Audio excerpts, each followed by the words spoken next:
High guide, আমরা আবারও চলে এলাম বাপি টেলার্সে। এটা দিয়ে প্যান্টের কাপড়টা দিয়ে জামা হবে। এটা আমি কাপড়টাকে ভাঁজ করবো কত দেখো, ছাতির 1/4 প্লাস 3.5, মানে 36 ছাতি, 4 9 36 9, তার সঙ্গে 3.5 মানে 12.5।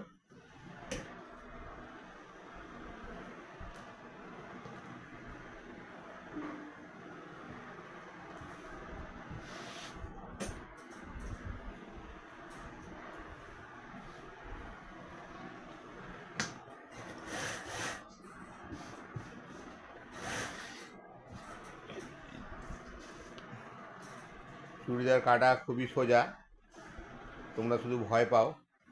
একই পদ্ধতি সব কিছু। প্রথমে 2.5, তারপর 3 ইঞ্চি 2 সুতো, তারপরে বগল 5.5। আমরা চুড়িদার আর ব্লাউজ একই রেখেছি, একই ফর্মুলা, সবই কাটা হবে। গলা ডিজাইন চেঞ্জ হবে, গলাটা নামবে কম। এটা আমাকে গলা নামাতে বলেছে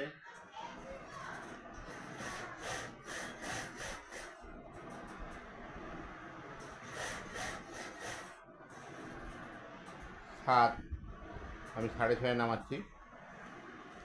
ছাতি আছে 36, তাহলে 4 9 36 9, তার সঙ্গে 2 ইঞ্চি সেলাই কাপড় যোগ করে দিই 11। পেটটাও আছে 35, মানে 36 ধরবো, তাহলে 9। এখানে 1.5 ইঞ্চি 10.5, আর পাশে আছে 40 10, তার সঙ্গে 1.5 11.5। দেখো আমাদের চুড়িদার কাটা কমপ্লিট। চুড়িদার ব্লাউজ ফর্মুলা একই, তোমরা এইভাবে কাটো, খুব সুন্দর ফিটিংস হবে। বাপি টেলার, কালকে বীরেন্দ্র মার্কেট, রথতলা। তোমরা যদি কেউ কাজ শিখতে চাও আমার এখানে যোগাযোগ করতে পারো। আমি এটা চৌকোর ওপরে ভি কাটছি, দেখতে পাচ্ছ চৌকোর ওপরে ভি কিরম হয়েছে, বুঝতে পারছো? প্রথমে নিয়েছি 2.5, তারপর 3 ইঞ্চি 2 সুতো, বগল নামিয়েছি 5.5। এই ছাতি, এটা ছাতির দাগ, যেখানে বগল শেষ সেখানে ছাতির শুরু, ছাতির দাগ। 4 9 36 9, 2 ইঞ্চি সেলাই কাপড় 11। এখান থেকে 7 ইঞ্চি নিচে আমি কোমর নিয়েছি, আবার কোমর থেকে 7 ইঞ্চি নিচে পাছা নিয়েছি। মোট 3টে মাপ হবে, ছাতি, কোমর, পাছা, 7 নিতে হবে। এখানে কোমরের 1/4 প্লাস 1.5 ইঞ্চি, পাছার 1/4 প্লাস 1.5 ইঞ্চি। দেখো চুড়িদার কমপ্লিট।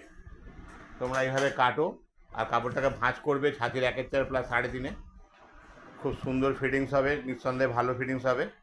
তোমরা আমাকে কমেন্টস করে জানাও, এবং কোনো নতুন ডিজাইন থাকলে আমি দেবো।